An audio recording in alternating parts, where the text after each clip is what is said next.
Praise God. Hallelujah. To all be God be glory. I'm at 45 years old. Thank you so much sa lahat ng nagmamahal sa akin. Lahat ng mga kapamilya ko. Grabe. Suportado. Lalo na dito sa Team Gapanan. Guys, please welcome to my vlog. What did I know? You a fool's gold. Yes, I did.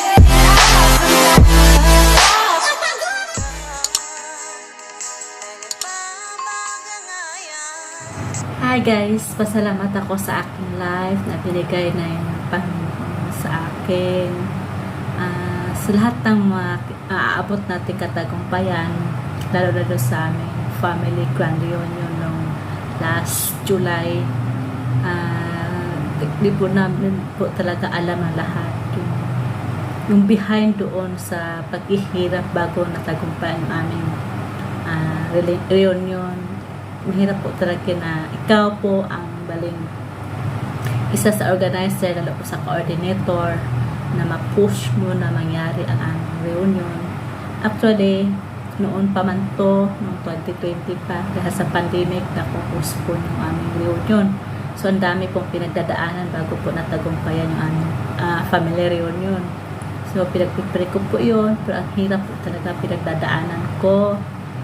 Hindi nila alam. Pero salamat sa Diyos dahil andyan po yung mga kamag-anak ko, mga relatives ko lahat na nagtutulong-tulong din kan.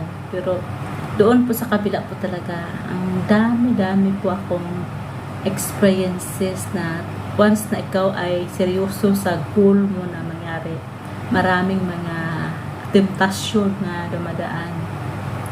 Una-una yung pandemic, no? 2 years, nabutan ako ng 5 years, tiniis ko to. Di ako umuwi para masettle yung pitch and fix na para reunion, kasi ako talagang hinahanapan nila kung kailan ang reunion, kasi ako kasi yung nag-preside dun sa meeting ng last 2018. So plano namin ito sa 2 years pa sa pero nagka-pandemic, ang daming So ngayon, yung 2022 na naka-decision kami na ay push na talaga yung aming family reunion. Talaga ako lang tinatanong kung kailan mangyari, ako inaano nila kung kailan. Pero tinatanong ko sa kanila kung ano ang convenient time nila, kasi nagbago po ngayon ang bakasyon ng mga estudyante. Supposed to be May, yun po talaga ang aming reunion. Pero ngayon, May, pasukan pa. So, move ng July. Pero di ko rin alam, ang July pala yung pipili ko na, kasi sabi nila sa Linggo ang opportunities about isa kasi walang trabaho.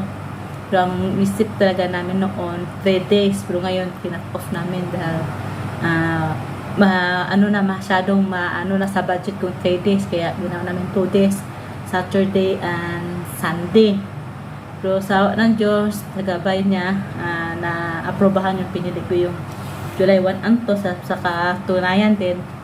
Masaya rin kasi birthday ng aking pinsan na galing sa Canada, saka yung manang ko, nagkataon asaya-asaya din sa ng Diyos. Pero behind dun, bago pa mangyari, talaga ang gabi po yung aking mga di na alam na na-scam ako, guys. Grabe, naiyak ako talaga.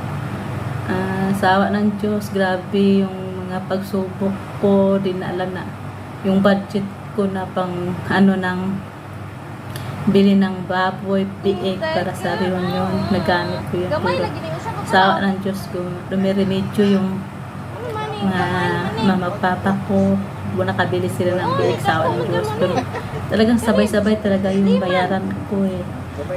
Grabe yung bayaran ko sa material sa bahay, kasi inaayos ko yung bahay kahit papaano, dahil magkikakit nga kami mga kamag-anak, kahit yung sahig maayos man lang. Tapos yun, yung binili ko yung materials, yung remaining balance, nahulog-hulugan ko yun. Kaya ang hirap pag wala talagang budget, wala akong pera. Nung umuwi ako, talagang stress ako. Yung may grab shout out sa Team Loya, anniversary niya yun ng Team Loya, nung kami ako ng June 26. 25 yung ano no, pag midnight yung ano ko, yung flight ko. Gustuin ko man mag-support doon, pero talagang stress ako sa sarili ko pa, kasi sarili ko pa lang, wala pa akong pamasahe. Pero talagang pinapanalangin ko sa awa ng Diyos, meron nagbigay sa akin ng mga pocket money, naka-provide din ako sa aking pangangailangan. Ayun, nakapasaya rin ako kunti sa aking mga anak for how many years? 5 years hindi kami nakita. Tangkad na sa akin. Umalis ako, liliit pa nila. Hindi pa ako nila naabutan. Ngayon, tangkad na nila. Pero iba na ngayon mga bata. Pasaway na. Pero anyway, talagang una-una talaga papasalamat sa Diyos sa aking buhay na aking naganap. Guys, yun, mahirap po talaga pag ikaw po'y biktima ng isang manluloko. Talagang na-realize ko talaga na yun pala yung mga biktima sa mga na-scam. Talagang iba nagpakamatay talaga kasi biro talaga nila. Kasi bukod pa rin sa na-scam sila ng pera, yung emotional nila na hindi nila matanggap-tanggap. Ang ganda-ganda yung mga sounds nila. Hello guys, continue kasi yung aking stories ay full na. Yun nga po, pag experiences, isi-share ko talagang buti nga lang, hindi ako masyadong nagmumukmuk sa sarili ko, na ishiran ko rin yung ibang tao. Talaga biro yung pag ikaw ay naluko, bukod pa sa pera, yung emotional talaga na nalaruan lang yan. Na ang hirap, kasi kaya pala na-realize ko na ang dami-daming mga experiences, nagpakamatay yung mga iba dahil di na matatanggap dahil bukod doon sa mga paasa, bukod pa doon sa mga pera na nawala talaga, gusto nakakatulala talaga, sa totoo lang talaga, grabe. Kaso lang talaga, andyan ang Diyos, andyan sila Ate Chris, andyan sila si Jerma Junero, si Juby. Yung sa ng Diyos, doon ako nagsusumbong sa kanya, nagsishare. Tapos, hanggang ngayon, yung tao na yan, di ko, nakausap ko lang, pero di ko na talaga siya. Nachat-chat ko lang kasi laging tumatawag na anong number, pero mula yung anuhan ko, pero di na talaga ako nagtitiwala sa kanya. Parang galit. Iba talaga sila. Talagang wawasakin ka talaga ang buhay nila. Kaya talagang share ko lang din para ma-realize din ng iba na hindi talaga basta-basta tayo magtitiwala. Kasi noon pa man, nung bago pa nangyari, talagang iba na ngayon eh. Makikita ka na kahit anong ginagawa. Once na makuha yung exact information mo, na contact number mo, monitor ka na nila. Kasi nasusubukan ko ngayon eh, sa Google lang na monitor mo na yung tao kung ano ginagawa. Kaya ngayon eh, alam na alam yung mga, kung talagang siseryosohin talaga yung tao na yun, kung ako ang anahin, talagang madali lang, isang ganun lang eh, pero talagang andyan ang Diyos, talagang naniwala ko na andyan ang protection. Alala nyo noon na ako'y nagpalit ng pangalan, nagtatago ako minsan dahil yun po nangyari yun. Pero di ko rin talaga maiwasan na magtatago kasi marami po naghanap sa akin. Binalik ko rin sa dati. Kaya dinarap ko na yung fear ko, naharap ko na talagang ang Diyos talagang pumoprotekta natin kasi lahat naman tayo pag hindi tayo protektahan, dali tayo nawawasan.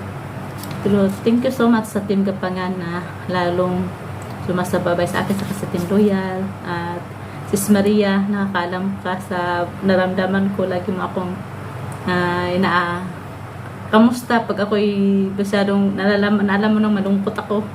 Saka si Chrissy Baking Care, siguro naalala mo yun, may message ako nung umuwi ka sa Pilipinas. Yung time na yon nahingi ako ng tulong sana, pero sa awa ng Diyos, hindi mo nalugay kasi madadamay ka rin doon pala. Kaya yun pala ang Diyos talaga, mayroong paraan.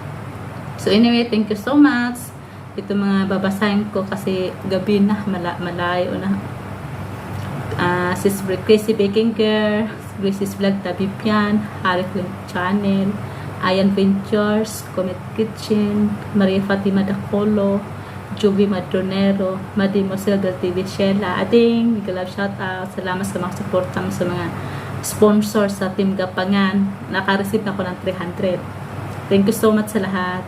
Saka si Kuya Sao Eduardo Nicolas na napaka-supportive, si Papa Vic na napaka-supportive, nagbigay rito sa kay ano yun eh, Patrick Tabliso sa akin, hindi ko makalimutan. Ito si Healthy Outs by Dale, sa California team to namin kami ni kasama ni Bong Sihira, yung nagbibigay sila ng mga quotes sa akin. Thank you so much sa inyo mga ate, mga kuya, lalo na yung kasapit bahay ko si Fitsme Channel. Dahil salamat day, lalo na si Paakne, isa rin itong matulungin, masupportive kahit di sa team Gapangan, grabing supportive.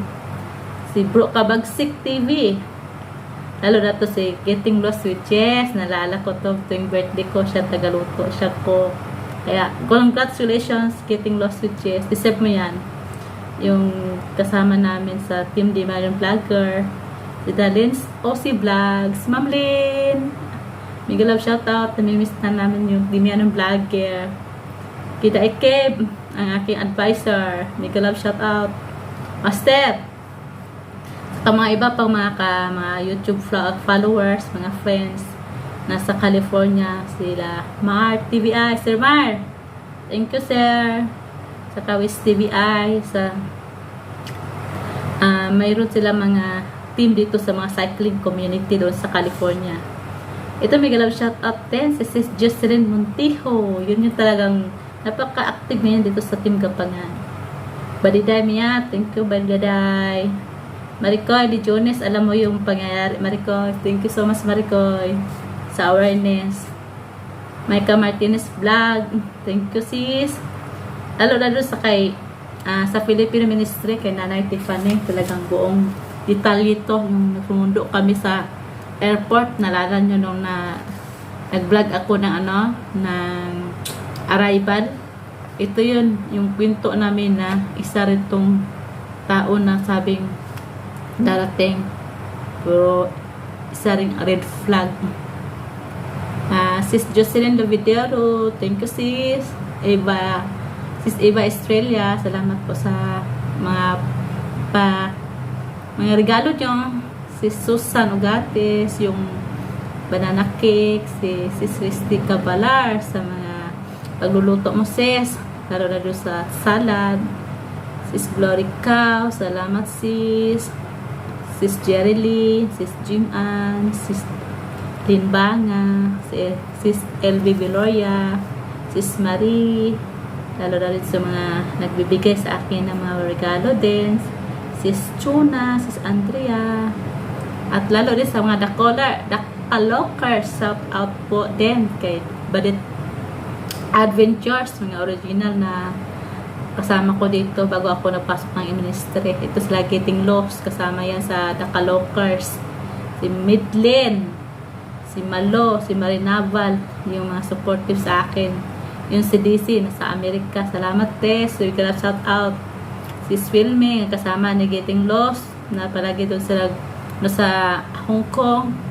Si Marifi Delphine, itong supportive, kasi kung naalala yung unang vlog ko, siya ang photographer sa akin eh. Thank you so much, very much. Malayo na yung subscriber ko, lalo to si Juliet Lagrosa na #1 ko subscriber na kapitbahay. Jol, thank you so much Jol. Kita-kits tayo. Lalo na si Ate Marcelina Igagamaw, na auntie na aking asawa, laging nagsusuporta sa lahat ng Kaliot Iki Ibray. Napasalamatan ko naman lahat. Lahat ay kalulugod sa kaluhatian ng Diyos. Sinasabi nila, ang ating mga nagagawa dito ay hindi po natin pag-aangkin, kundi sa Panginoon lang. Kaya salamat, maraming salamat sa aking life na binigay ni Lord na 45 years old. Sa pamilya ko, lahat. Kaya to God be all the glory. Thank you. God bless guys.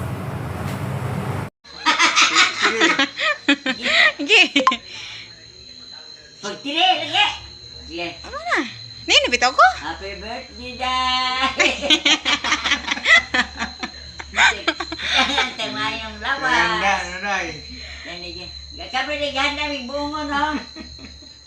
Malipayo lang, bisag.